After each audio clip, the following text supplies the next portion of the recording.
The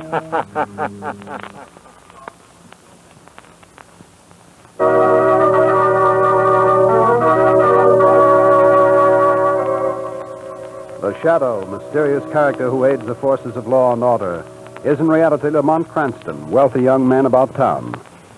The Shadow uses his hypnotic power to cloud men's minds so that they cannot see him. Cranston's friend and companion, the lovely Margot Lane, is the only person who knows to whom the unseen voice of the Shadow belongs. Today's story, The Stockings Were Hung.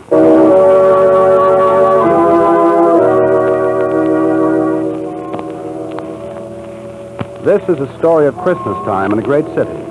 Tonight, with Margot Lane and Lamont Cranston, we look in on the lives of the Grover family. Get out of here. Get out. You'll not get a cent of pay from me, Mr. Grover. Simon Jordan, you know my wife's dead and I have 2 children. And it's Christmas. I've got Get to. out. Get out before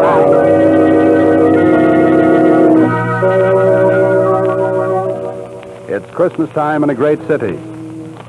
As our scene opens, we find Margot and Lamont coming down on the elevator from Margot's apartment. Yeah, here's where we get out, Margot. Where now? Over to the club, Lamont, to pick up a Christmas basket of food to deliver. Good.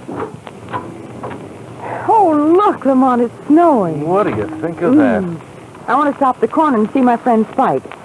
Spike? Yes, Spike Grover. He's a newsboy. I always buy my papers from him. There's Spike on the corner. Busy little man, isn't he? I always give him $5 for Christmas. In spite of all you've said about organized charity, giving one isolated newsboy $5. But, Lamont, this is different. your papers. I should say it is different. It isn't even Spike. Paper, mister? Paper? Why, yes, the young lady would like a paper to cover her new hat. If you can call that Christmas tree ornament a hat. Where's Spike Grover? Spike's got family trouble. He's a pal of mine, Spike is. Tells me everything.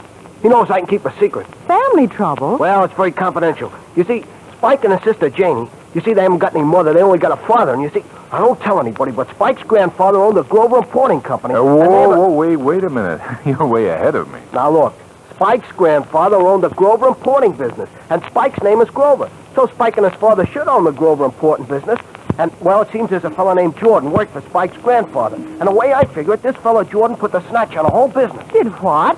Lady, you wouldn't understand. I was just telling this gentleman here, as far as I can figure, this old miser named Jordan steals the whole business right out from under Spike's father's nose.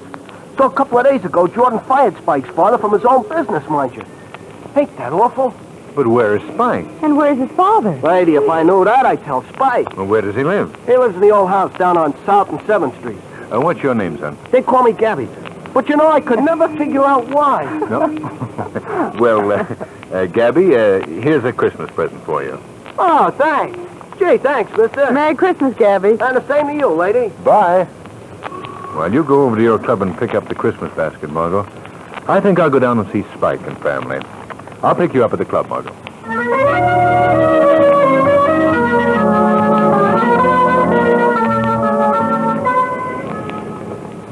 A cab? You want a cab, mister? You want a cab? Yes.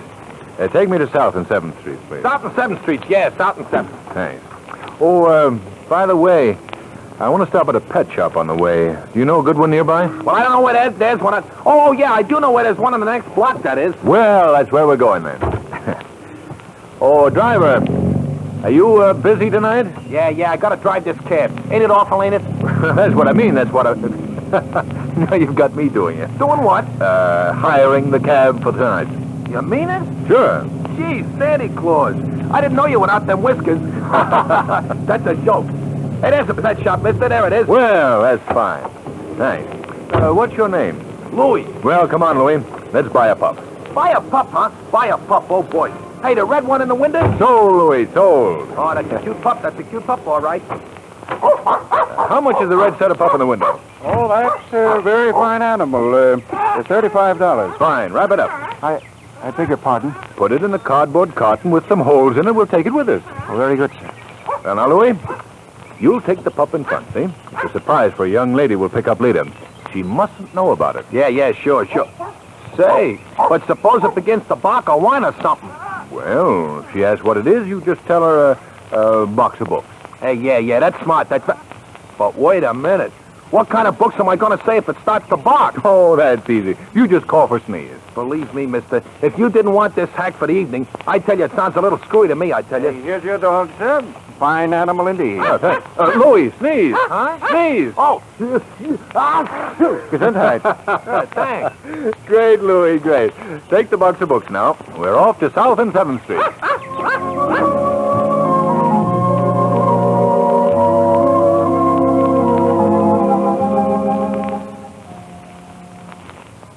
Brother would be very mad if I didn't make these cookies just perfect for Daddy. Let me see. Here it is, Mother's recipe for Christmas cookies. 1 1/4 cups of flour. I've got that. 1 1/2 teaspoons vanilla. Maybe nobody would notice if there's no vanilla in them. 1/3 cup of sugar.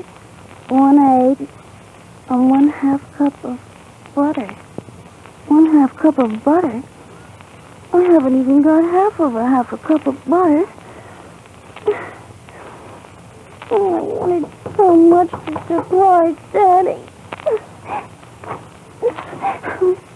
Well, that's no way to feel on Christmas Eve. What's the matter, Jamie? I haven't got hardly any butter.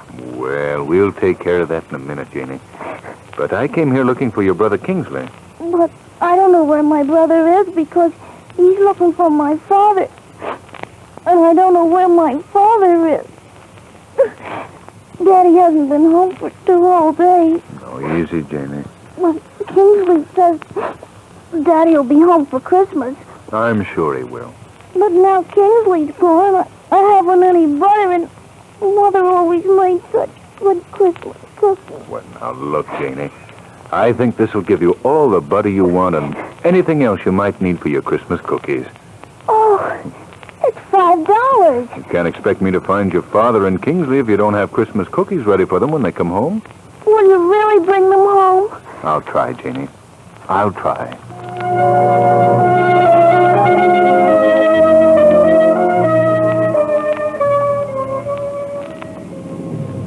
Hey, is this where we picked the young lady up? Yes, Louis, and don't forget, that's a box of books you have in front and not a dog. And don't forget, if he barks, you sneeze. Okay. Well, there's Miss Lane now. Oh, Margot, been waiting long? Oh, no, Lamont. Whew, I just piled the snow on my best hat so I look like the spirit of Christmas. Oh, the gun sight. Did you deliver your last basket? Yes. What's that package you have in front, driver? Oh, I got a box of books. I got a box of books. Oh. Well, I thought you'd never get here. The South and 7th Streets, Louis. That's Spike's house, Margot.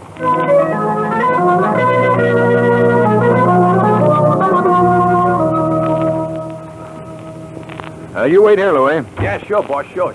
Margot, this is Spike's house. That's fine. Let's go in and see Jamie, huh? Oh, good. I want to meet her. Lamont, look. Those 2 boys are fighting. And that smaller boy is Spike. It is. Hey, you youngsters. Let go of that tree. It's mine. Stop picking on him, you big bully. Oh, scram. Gee, Miss Lane, I found this You tree. did not. Come on, you young hoodlums. Hey, now, wait a minute, one at a time. Saw it in the gutter. Listen, young man. I suggest that you run along and let Spike have his tree. Who's gonna make me? Why, you young Oh, rapscallion. Lamont, remember, peace on earth. I'll get you, Spike, when you haven't got your gang with you. What a piece of the society column. The well-known clubman Lamont Cranston seen brawling. Ow! Why, that? He hit me with a snowball. Ow! Remember, Margot, peace on earth. Well, if you were half a man, you'd do something about it. Never let it be said. Well, here, you're not going to throw a snowball at him. It wouldn't look well if I shot him, would it? Boy, what a wing! Ouch! Hey, who do you think you are, Lefty Gomez or something? I'll get you, Spike. Mister, and it isn't even a good Christmas tree. Oh, Spike, it's a beautiful tree. It hasn't got many needles, but gee, you gotta have a Christmas tree when you got a girl in the house. You're right, Kingsley. Kingsley, have you been talking to my sister? Yes? Nothing's happened to my dad yet, has it? Why, of course not. We know your dad's missing, so we just came down to help. Have you any idea where your father is, Spike? Oh, gee, he'll show up. Have you been to the place where he works? I mean, where he used to work. That old skinflint Mr. Jordan won't let him work there anymore. I see. Have you asked the police for help? Well, that's just the trouble, Mr. Cranston. I can't. Why not, Spike? Oh, it's kind of private. Well, here, you must tell us or we won't be able to help you. Well, all right. See, I went there yesterday and Mr. Jordan said he hadn't seen Dad, and when he did, he was going to have him thrown in jail. What? Yeah. Mr. Jordan said my dad did something to the books or something, and that he was a thief. My dad wouldn't do anything like that. I'm sure he wouldn't, Spike. Bet he wouldn't. Especially because that business really belongs to him, and it's supposed to belong to me someday when I get big. If anybody's a thief, it's that old skinflint Mr. Jordan. Now, look, Spike. The first thing we've got to do is to find your father. Yeah. The best thing to do is to get the police to help us. Oh, but maybe they'll arrest him. But you and I both know that your dad didn't do anything wrong. Yeah, that's right. Maybe they can find him, huh? Maybe they can find him. Sure they can. You tell me what he looks like. Then you and Miss Lane go in the house, and I'll go to police headquarters.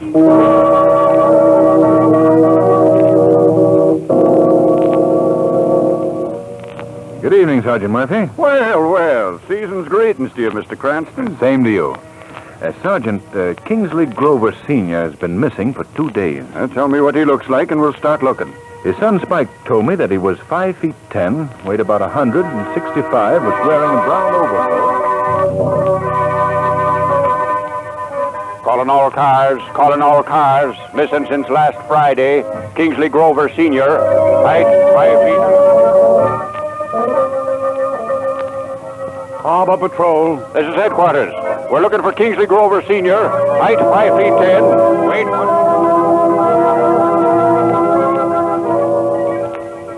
City Morgue. Hello, cheerful. Headquarters calling. Merry Christmas. Have you got a stiff on ice about 5 feet 10? Weight.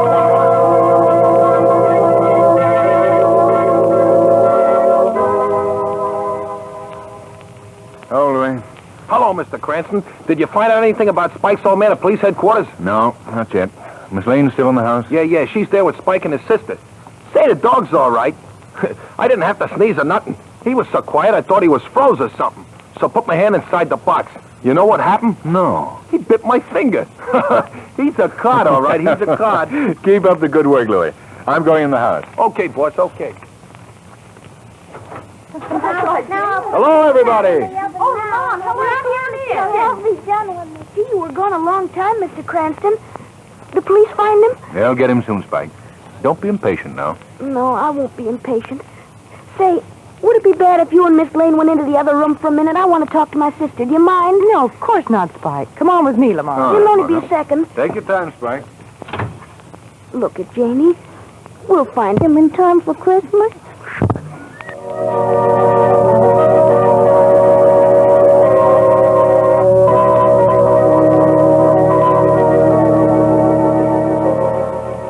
And still the search for Spike's father goes on. The machine of the police looking everywhere. Hours pass, and no word. Now we find Kingsley going up to old Mr. Jordan's office. Mr. Jordan, Who is it? Oh, it's you, is it? Get out of here. please tell me where my father is. I don't know where that thieving father of yours is. If I He's did... not a thief. If anybody's a thief, you are. You shut your lying, dirty mouth. You stole my father's business. He should be here, not you. I'll thrash you within an inch of your life, you little gutter snipe. Now, take that. Oh, please don't hit me with that cane again, please. You don't like that, Please. eh? And that. Oh, please stop it. Go on, get out. Get out.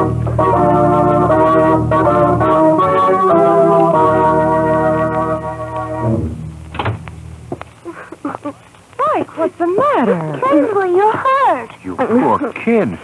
How did you get that red welt across your cheek? Mr. Jordan hit me with his cane. Oh, you poor child. Come here, I'll wash it out. Now we have to plan what we're going to do.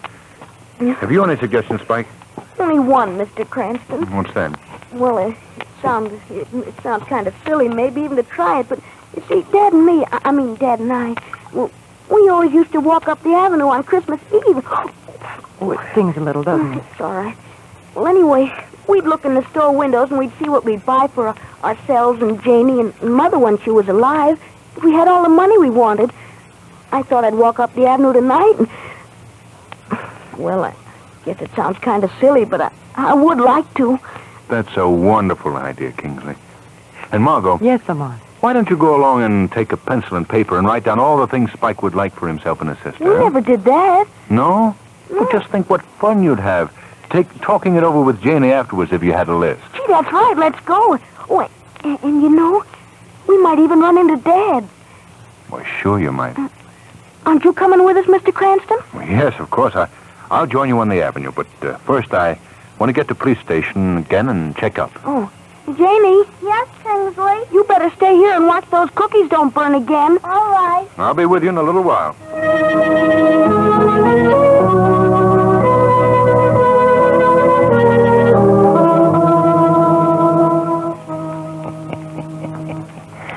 Well, I guess I can close the books for the night.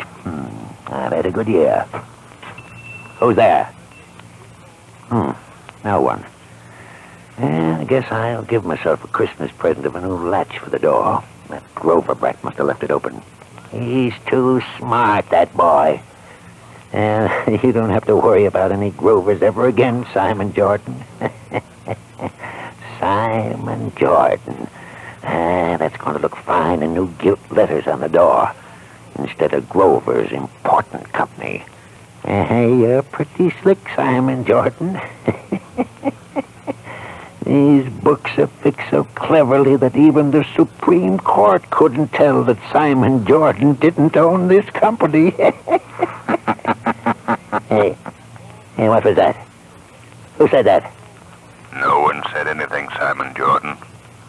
I was just enjoying your joke with you. Where are you? I can hear your voice. Of course you can hear my voice, Simon Jordan. But you can't see me. I'm in the shadows. The shadows of your mind. Go away. Go away from me. I thought you might be lonely. No, I'm not. Go on, go away. I came to ask you about the Grovers. Hey? What do you know about the Grovers? Enough, Simon Jordan. Enough to know that your altered books would not fool the Supreme Court. Hey? You're not a spirit, are you? In a sense, yes. I try to represent the spirit of honesty and justice. And when Simon Jordan beats a child with his cane, steals from the father of that child like a low, sneaking thief, then I must talk to Simon Jordan. I'm not a thief. No. I should not disgrace thieves by calling you one of them. Hey? You're a man too mean to be a thief, Jordan. Yeah. What do you want from this world? None of your business what I want. I'll tell you. You want money. Nothing but money. I feel sorry for you, Simon. Oh. I'm going to go now. But I want to leave one thought with you. Eh? You're an old man. You don't have much longer to live. What? All your life's work is your money. It's rather an empty victory, isn't it? You're alone in the world. Your money doesn't do anyone any good, Simon Jordan. Eh? But you can rest easy in your shriveled soul because the Grovers will be taken care of. The shadow will take care of them. The shadow.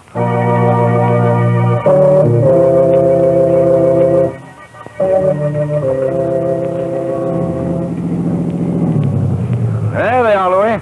Stop here.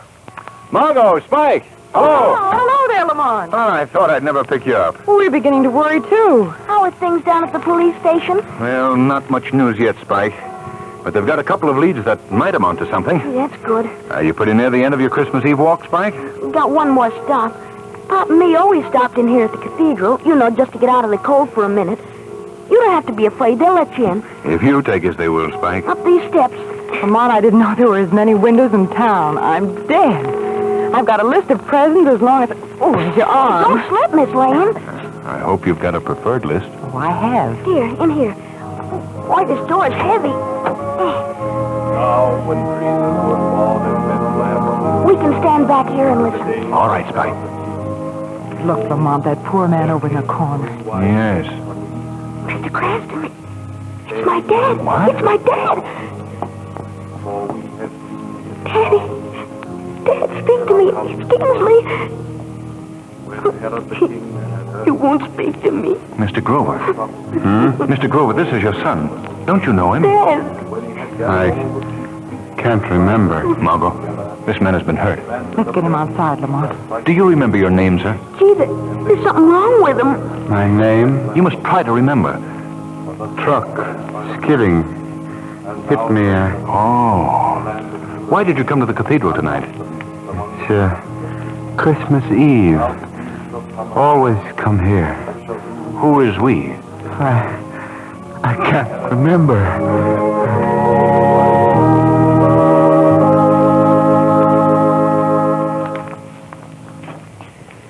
Louis, Miss Lane leave some packages with you? Did she leave some packages? Did she leave some? She dumped them in the back of the hack and went to the kids. He, Spike, was talking all the way down about you found his old man. Is that the kid's old man with you? Yes, he's in pretty good shape now. Oh, gee, that's the nuts. That certainly is. Now, Louis, don't forget to bring in those packages when I call you. All right, now, Mr. Grover. Just lean on me. You're still a little bit shaky. I know it. Now, watch the step. I'm all right, thank you. Yeah, you're fine now. All right. You go first. Merry Christmas, children. Daddy! Oh! How is the lady of the house? Oh, just wonderful now you're here. Oh, Daddy. And I make Christmas cookies, too. Fine, fine. And how about you, young man? How have you been behaving? I've been getting along all right. Where did you get that nasty welt across your cheek? You haven't been in a fight, have you, son? So I'll go. Oh, no, sir. It was only an accident. Oh, it's Mr. Jordan, what are you doing here? I came to speak on a matter of business. I don't believe this is the occasion for a business discussion. Oh, I think it is, Mr. Grover. In going over the books tonight, I found that a great and terrible mistake has been made. Huh? The Grover Importing Company has been making more money than I thought, and over half of it is rightfully yours as partner in the company. Partner? Yes, part owner. And I hope you'll find it within your heart to forget any misunderstandings we may have had, and that you'll take over the responsibilities of partnership immediately. Yes, that's all I've got to say. Good night, and Merry Christmas to you all. Oh, how can such an awful old man say such beautiful things? Well, we haven't time to talk about whether he's awful or not. We have things to do. Louis! Oh, you don't have to yell. You don't have to yell. I'm right here. I got all the stuff right with me. Good. Bring it right in. Look, presents. Are they flowers? Quiet, Janie. Of course they're not. But they are, Kingsley. Oh, don't kid me, Mr. Cranston. You're not getting fired. I don't know how I can ever repay you for what you, Miss Lane, and Mr. Cranston have done tonight. We've been more than repaid, I assure you. Louis, don't bring that in here. I didn't tell you I wanted you to bring that in. It was my own idea, and I'm not even going to have to sneeze. Oh, I dropped. Oh, Lamont, you're a darling. Did you get that puppy? Well, yes. Gee, is that for us, too? Why... Oh, of course, Spike. Mr. Cranston got that for you as a surprise. Margot, hear ye. It's about time for all three of you, and that means you too, Mr. Grover, to sit down and open some packages. We've got to go. You ready, Margot? Where's Louis? He went outside. Merry Christmas to you all, and to you all, good night. Merry Christmas. Merry. Well, Margot, earlier tonight, we disagreed on our interpretation of charity. Silly, wasn't it? I know what you mean, Lamont. There should never be a thing called charity. There should never have been the necessity to create the word. In this short span we call our lives, if each man would only realize that every other man has dreams and hopes, this world wouldn't be a topsy-turvy place. Then peace on earth would be a fact. Goodwill would be for every man. Is that you, Louis? Yeah, Mr. Cranston. Have you got a cold? A box of books. Box of books? But you brought that inside. Yeah, but this is another one. Another one? Yeah, another one. It's for you, Miss Lane. You mean it's another puppy? Yeah, it's my own idea. You see, when I went by the pet shop, and the other pup's brother was in the window, so I went in and I pet him on the head. Do you know what he done, Mr. Cranston? No. He bit my finger. Oh, he's a cod. So I had to go and get him for Miss Lane. And I charged him to you, I did. Aunt, Yes, Margot. I'd like to say something. Why, certainly. What do you want to say? Merry Christmas to everybody. Thank you, Margot and Lamont.